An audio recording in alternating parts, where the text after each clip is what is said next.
Hello and welcome to Mike Drops the Mic. I'm Mike Lineman. Today, I'm being joined by an absolute sports icon, Jackie Joyner-Kersee. Jackie is one of the greatest United States track and field athletes of all time.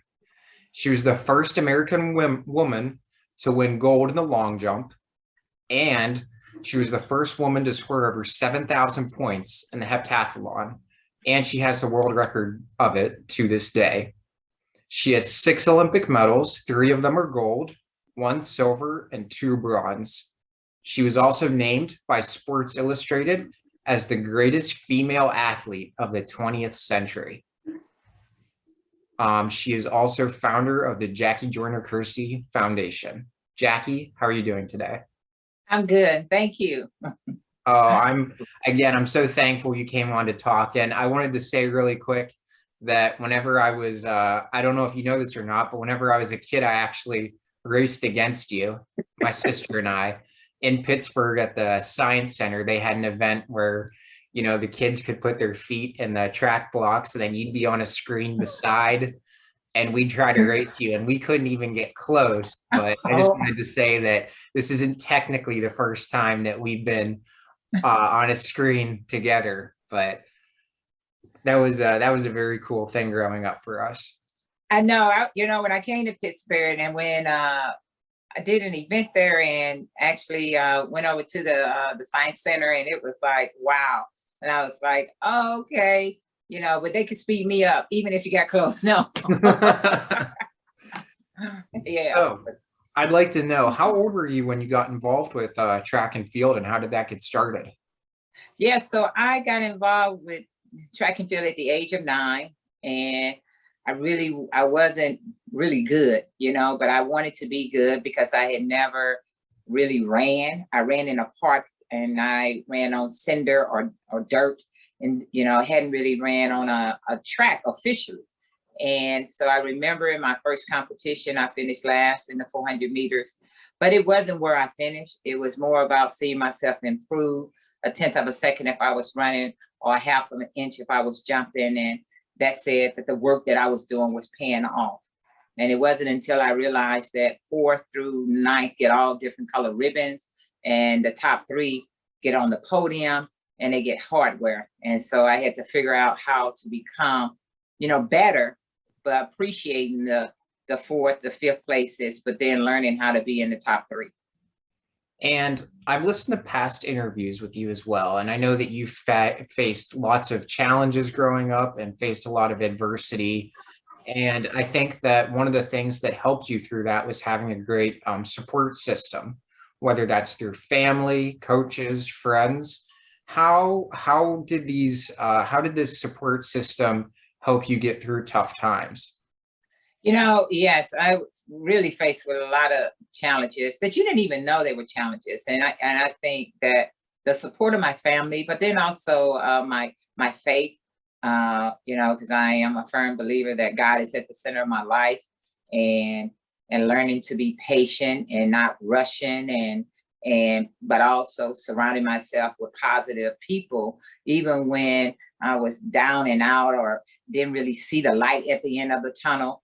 That eventually, if I trust the process and continue to believe, and then things could, turn around or go better, or circumstances that was out of your control from this time, just being a freshman in college, losing my mom, also dealing with being an asthmatic, seeing that maybe my dreams of making an Olympic team might be challenged, or my dreams just wanted to run because I just love doing it, or just doing any type of sports or activity. Because if you can run, jump, throw, shoot hoops, do those things, they say if you had asthma, you couldn't do that. And that's not necessarily true at all. So asthma has been one of the obstacles in your life that you've been conquering throughout your entire athletic career.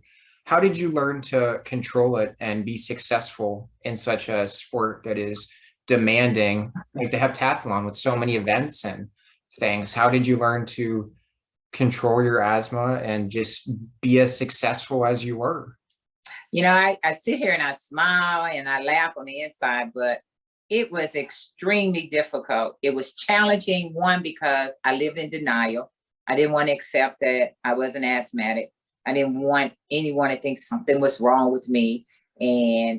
But eventually I had to come to grips with, I am an asthmatic, and work with my pulmonologist on things that I had, what would trigger it, knowing that I have allergies, and knowing that at days if I can't run, that didn't mean that I was a failure, because I thought that if I couldn't run, that if I walk, oh, that means that I'm a failure. And it had nothing to do with that at all. So it was really changing my behavior, my mindset.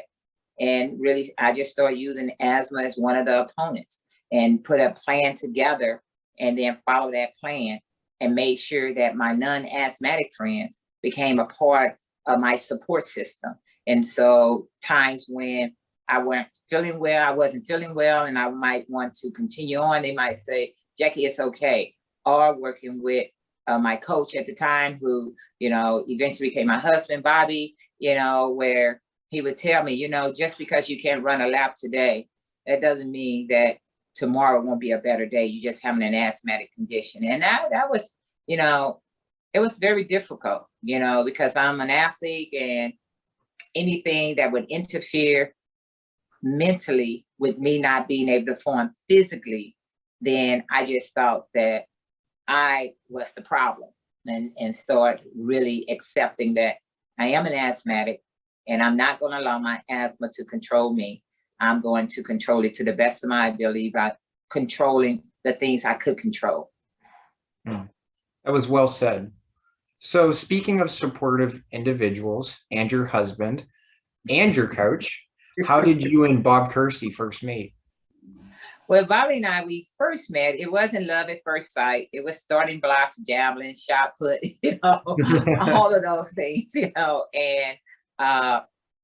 I knew of Bobby from his days of coaching at Northridge, and the success he had there. And then eventually, when I came in as a freshman, he was also one of the coaches who was just coaching the sprints, hurdlers, and jumpers at UCLA.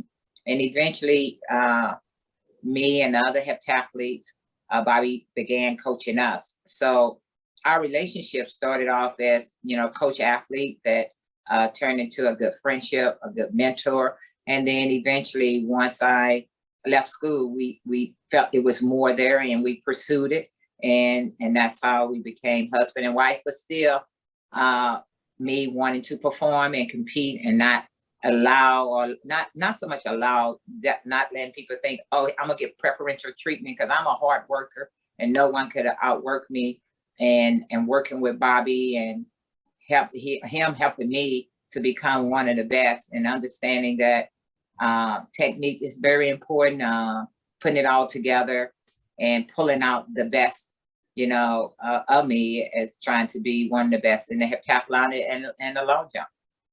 And I think it's an incredible duo, the story of you and Bob, the fact that, coach and athlete, and then together as husband and wife. But I have to ask, how do you balance that? Because I'm assuming things are very different on the track than at home. You know what I mean? So was there a fine line where it's like, okay, today we're driving in the car to practice, it's training. Was it, that had to be challenging to balance at times, I'm assuming? Oh, you know what? It was challenging from people on the outside looking in, but for us it wasn't, and because I respect Bobby as my coach, I always wanted to remain coachable. And no matter how great people said I was while I was competing, I always had to remember that as long as I'm out here training, that I have to be a student. I have to learn as much as I can. Now, on the other hand, there's times where I would challenge Bobby, and I would challenge him from the standpoint of me being a wife, confusing the two. But then there would be times when we could be driving on the 405 freeway, and it might have been something I was working on in the long jump, and I wasn't getting it. And then he just drilling me. And it's like, oh, I want to roll the window down, or, let the window down so his voice can escape. But there wasn't no escaping at all. So when we eventually, when we first got married, we lived in a home, and we had changed one of our makeshift, turned our garage into a makeshift mad room, we called it. So whatever disagreement or whatever we wanted to discuss, we discussed what we call the mad room. And when we were coming to the main part of the house, coming into the house, leaving whatever it was outside in the mad room, but then coming to the house and just, you know, be able to just have conversation, not around sports, not around athletics, not around training, just around us as about our relationship and how we grow together, you know. And then it comes in like trash day. He had to take out the trash, you know. So I have to make sure you get the trash out. So that's when I get to come back and be the coach. Like, okay, trash got to go out on Friday, you know. That really is a beautiful partnership, though, between the coach and the athlete. And I think that even looking past you and Bobby, I think that it's so important, the impact that a coach can have on the life of an athlete. And sometimes even more so than families in some circumstances, you know, like the coach can be a very important figure in an athlete's life. Oh, yes. I think that coaches are fathers, mothers, you know, brothers, significant others, you know. They are always that, I'd say, neutralizer, you know, but then they also that connector. And then they also that voice of reason. And then that voice is not just going to tell you what you need to hear. They're going to be honest with you. And so having someone like Bobby not only coached me, but several other Olympians, and training with some of the best athletes in the world, that you know when you're not doing right, you know, because your teammate is going to say, come on now, why are you giving coach a hard time? You know, and sometimes you need to hear that. But then, and then just having a coach that, you know, that's honest with you, but then also a coach that understands each individual. And in understanding each individual, you learn a lot about their family too, because their family is just as important. But then also having that respect of understanding that if I need the athlete to do this, they got to cut off all communication, that the family is not offended by that, but understand that this is what they need to do to get prepared and get ready to be able to perform at the top level. Sure. And one of the things that I want to talk about, which we touched on briefly, when you see the name Jackie Joyner-Kersee and you think of all the many accomplishments, you can't not mention the heptathlon. So this is a 2-day event of 7 events, which includes the 100-meter hurdles, high jump, shot put, 200 meters run, long jump, javelin throw, and then the 800-meter. 2 days, like I said, you have to be a tremendous athlete just to compete in it. And if you are you hold the world record in it and the first person to score over 7,000 points. So I'm sure this is no easy feat, but of those 7 events, which one was the most challenging for you? I would say of the 7, there were 3 events that was challenging. One, because of technical or technique work, high jumping. You know, I wasn't one of the best high jumpers. And even though I would jump well, but being consistent was very important to me throughout my career. The javelin was another event. And then the 800 meters, just the conditioning and also being an asthmatic, you know, making sure that I'm able to get my road work in and interval work on the track. So, so we would spend a lot of time on the executing and preparing for the high jump, because the high jump is the one you can score the most points, you know, or if you're not on top of your game, it's the one that can put you in jeopardy of the next 5 events being very challenging. So the high jump, and it's the longest. When I say the longest, is that the 7 events, you run the 100-meter hurdles, you have a 30-minute recuperation phase or a break. But then the high jump could go, you know, it could go an hour, it might go 2.5 hours, depending on the lowest height and then how high the jumpers may go. So you had to really, when you talk about being in tune. When you talk about the focus, you talk about the physical, you talk about the mental, all those factors come into play, because you can warm up, or I could warm up at 5'7", but then it might be 45 minutes before I even can come to that height. So I have to figure out what I need to do to keep my body warmed up, so it doesn't, all of a sudden I find myself just tight and stiff and then not being able to make a height. So a lot of strategy goes into the heptathlon, where a lot of people just see you performing those events, but there's a lot of strategies in how you going to really attack each event in order to get the best outcome. I can't even imagine, because a lot of people, you think track and field and you just see them run a lap or the 100-meter dash. But right, like there's so much in such a long, this is like a marathon. Like this is not a quick thing. This is a 2-day event. Right. You go and you have to be the best of the best both those days to score over 7,000 points. And so you talked about the mental aspect. How does your mentality change between the events and maybe even beforehand? Like, how nervous are you before your event? Mm-hmm. And then I'm assuming okay, like the next event coming up, oh, I'm better at this one than the previous one, so we're gonna bounce back. Could you talk to me a little bit about your mentality? Yes, and one of the things is that you don't want to have that attitude, oh, I'm good at this event, I'm going to bounce back, because the events that you supposedly be good at, those are the events that would do you in. So when you think about, you have to take one event at a time, and you have to put everything into that one event, from the concentration, from the start. So say the 100-meter hurdles, I'm ready to run. I run an extremely fast race, which is good. It put me on a good scoring path. But then now I have to calm down, regroup, and get ready for the high jump. So doing the heptathlon is like an emotional roller coaster, because on 1 minute you're on a high, you're like, I'm ready. Then all of a sudden things don't go according to the plan in the next event. So now you gotta you gotta forget about that event.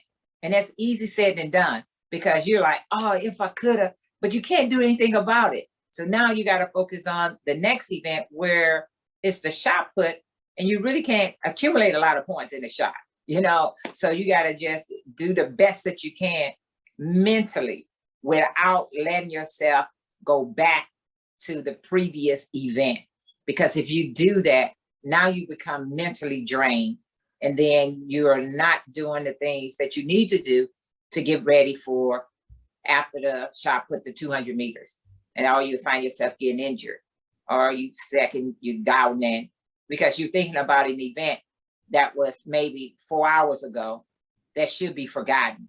But because I didn't run the hurdles well, I'm like, oh, and it happens, Yeah. I mean, it happens, because I've gone through it. So it's like, think positive. You want to stay on top of your game. You want to just take one event at a time. And then once that event is over, you have to remove it out of your headspace and think of the next event. Start visualizing what you need to do. And at the end of the day, you accumulate the points, you get your good meal, you cool your body down, you get a good night rest, and get ready, because it's a new day. You got 3 events. You got to pull out the best in order to for me to pull out the victory. When you were just talking to me about that, I couldn't help but think about a TV show I like. It's called Ted Lasso, and it's Coach Ted Lasso. He's actually from America. He's a football coach, but then they send him overseas into Europe to coach soccer or football.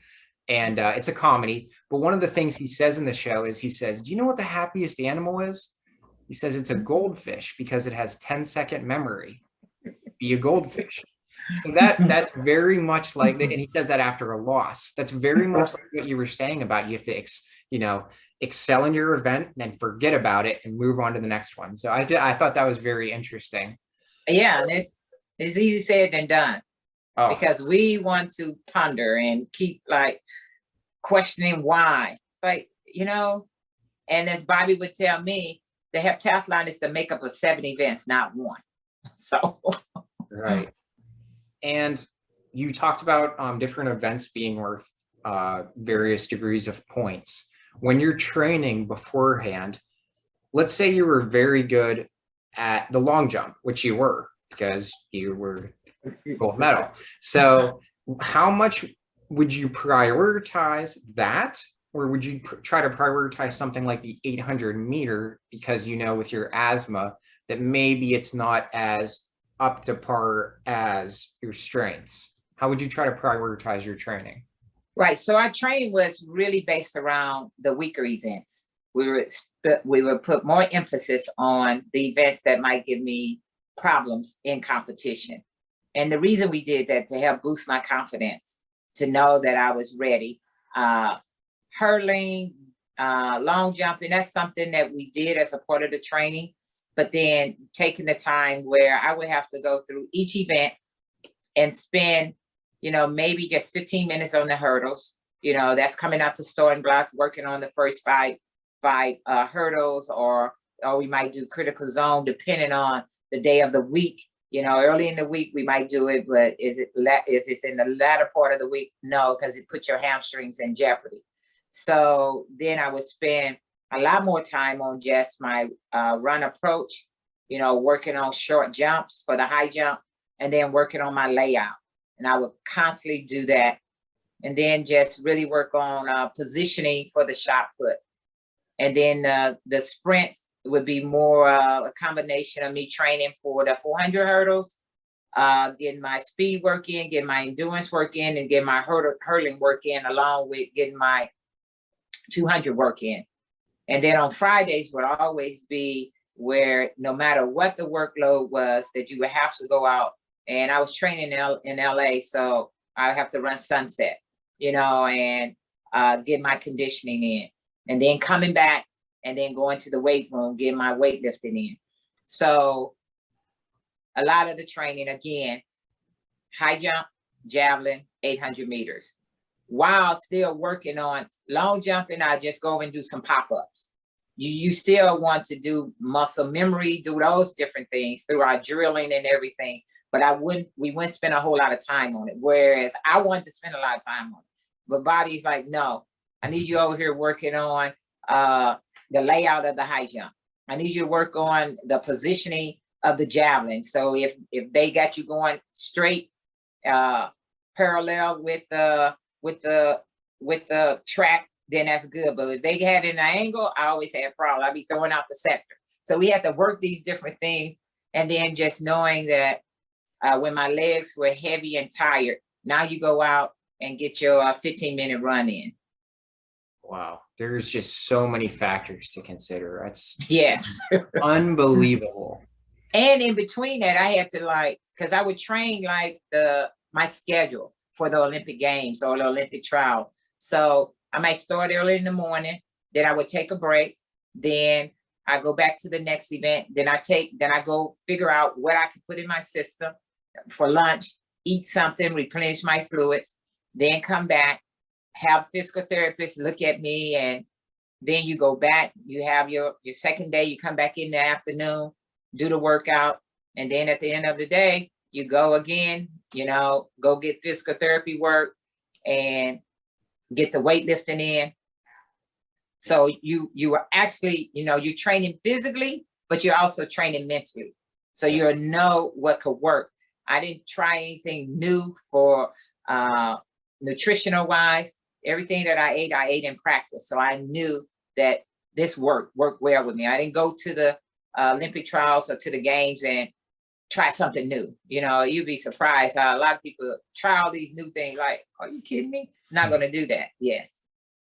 So after your track and field career, you've been heavily involved with the Jackie Joyner-Kersee Foundation. So how was it founded? So I started my foundation work back in 1988. And at that time, I said I didn't need a building to help people. The idea came about when I was a freshman at UCLA. And unfortunately, I ended up losing my mom. And I had to come home and make the decision to take off life support. And I wanted to go somewhere where people can just pour and lift my spirit, because I really got my start in running through this community center. But then when I went over to the center, they had padlocks on the door, and I just started thinking, where do the young people go? And I knew the impact it had on my life. And I just knew that maybe one day I could reopen that center, not realize you need resources as in financial resources. And so I started off, I made my first Olympic team in 84. And then when I made my second Olympic team in 88, I took my sponsorship dollars. My husband and I, we chartered a plane to take 110 students to the Macy Day Parade, because I was on one of the floats. And so I worked with my history club, the Honor Society, elementary school, the track program I had been involved with, and allow the students and the chaperones to be able to see New York City. And it wasn't until 8 years later that we broke ground on the Jackie Joyner-Kersee Center. We opened in 2000. We use sports as a hook to get them in the door. We try to make sure that each and every one of our students can read at grade level. We have transportation. We bought vans to pick students up from school, bring them into the Jackie Joyner-Kersee Center. We taken my autobiography and turned that into a curriculum called JJK Winning in Life, based around 14 different principles. You know, we have our agriculture, you know, and nutritional program. We have a greenhouse, teaching our young people where food comes from, you know, as well as some of the life skills, our character and leadership program. Just this fall, we started the JJK Academy, working with kindergartens and first graders, and we're going to go up to third grade. So each year we're going to add a grade level, so we can help keep our students on that trajectory or that learning curve. And then those students will funnel into our after school program.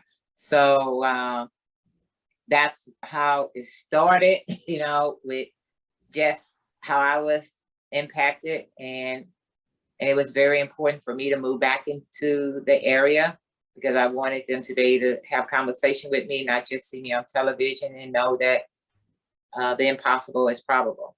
Yes, and it's a wonderful foundation. And if someone wanted to get involved and donate toward the foundation, what can they do? Whether that's donate time, financial resources, what can they do? Oh, yes, you can donate time, finance, and then more importantly, just come and visit us, you know, and you can go to our website, jjkfoundation.org.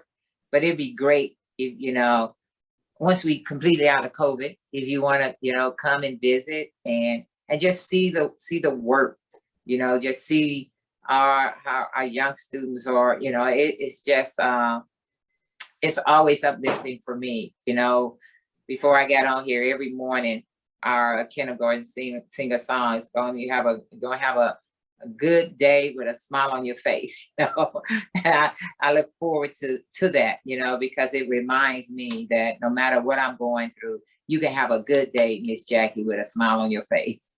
Yeah, that would be a beautiful thing to see. You know, Yes. I would enjoy coming to see something like that. Oh, that'd be great. Although I will say, if I did come and visit, I think we might have to actually race in person, and then you can, Yeah. that way you can humiliate me in person again. No. Yeah. Michael, the kids are always, where are we gonna race, Miss Jackie? Where are we gonna race? You know, they see videos, because you know a lot of them weren't even born when I was doing what I was doing, right? And they're like, let us see you do that jump. Like, okay. Like I'm a cartoon character. They like, come on, Miss Jackie, you can do it. I believe it. I'm sure you get all kinds of requests during the day. Yes. So the last thing I want to do is, for each interview, I do 7 quick questions. They're just short answer questions. They can be involved about what we talked about, or not at all. Just get to know you a little bit better. Does that sound okay? Okay. And 7 is my number. Pick the right one. What is your favorite movie? Oh, right. My favorite movie is Pretty Woman. Pretty Woman. Of all the places you've traveled internationally, where has been your favorite place you've been? Wow. Believe it or not, I just love home. You know, I get that. I love just being home. When you say home, do you mean the United States? Or are you talking like St. Louis, like that? Yes. I'm talking about, yeah, East St. Louis. Yes, Yeah. home. You Wow. know, I love LA. Yeah, but I know you said short answers, but yes. Okay. So I kind of think I know the answer to this question. I was going to say, who do you view as a mentor? I'm sure you've had a lot throughout your life, but I'm sure Bob is one of them, but maybe give me someone else as well. Oh, yes. Unfortunate, you know, she's no longer here. Wilma Rudolph, you know, someone, she took me under her wings, and just a great human being. And being the first, you know, woman to win 3 gold medals in a single Olympiad. So yes. Currently, what are your favorite sports to watch? Wow. Track and field, basketball, and I mean, I love volleyball, but then I also like baseball and hockey as well. Okay, so you like a little bit of everything then, huh? Yes, I do. I do. And soccer, you know. And That's what you wow. got. Yes, yes. If you weren't doing track and field, do you see yourself pursuing another sport, or where would you see yourself in the future? You know what? I think if it wasn't track and field, because I played basketball, that was my scholarship, basketball. Okay. So this is kind of a tough question, but when you win a medal at the Olympics and you go on the podium and, you know, the national anthem's playing and the flags raised and everything like that, just the glamour and all the emotions you have to be feeling. What words would you use to describe the feeling of being on the podium? Wow. Oh, you know, I always tell people it's the greatest feeling in the world. When I talk to young people, I tell them it's like when you get that report card and all you see is all A's. It's like when you ace that test, or when you pass that bar, when you pass something that's been extremely difficult, and all that joy, not just for yourself, but for all the people who believed in you, and you were able to bring it to reality. I would assume that even just thinking about it, like just thinking about that feeling of being the best in the world right now brings back some of those emotions. Smile. It's like, oh my goodness, that had to have been fantastic. My You last. know, Oh, yes. go ahead. No, go Go ahead. ahead. No, I was going to say, yeah, because it's one thing to dream it, it's another to really make it happen, you know. Yeah. My last question is, which of your Olympic medals are you most proud of? Wow.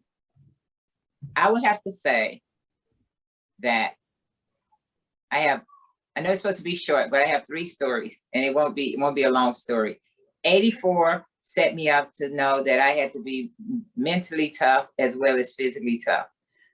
Coming back and winning the gold in the long jump in the heptathlon in Seoul, Korea, but then coming back and making things full circle from dealing with an injury in 84 and coming away with that bronze medal in 96 was really, really one of the best special moments, because I wasn't able to do the heptathlon, but I was able to compete after being in 6th place to pull out the bronze medal. Performance was very special. I'm sure it's so difficult to pick a favorite. Where do you keep your Olympic medals and world championship medals and everything like that? Oh, they just in a case. Just in a case, huh? In one of my bags, yes. You know, my dad had them for years, but then he passed away in 2019. So now I just have them, you know, in the case. Nothing fancy, you know. Well, thank you so much for agreeing to meet with me today and talk. It's been an absolute pleasure and delight. Is there anything else you want to add here at the end, or? No, I just wanted to say thank you, and you know, and good luck to you, and thanks for reaching out. Oh, of course. And make sure everyone watching, make sure to look into the Jackie Joyner-Kersee Foundation. Wonderful things, wonderful mission, great things coming in the future. Thank you.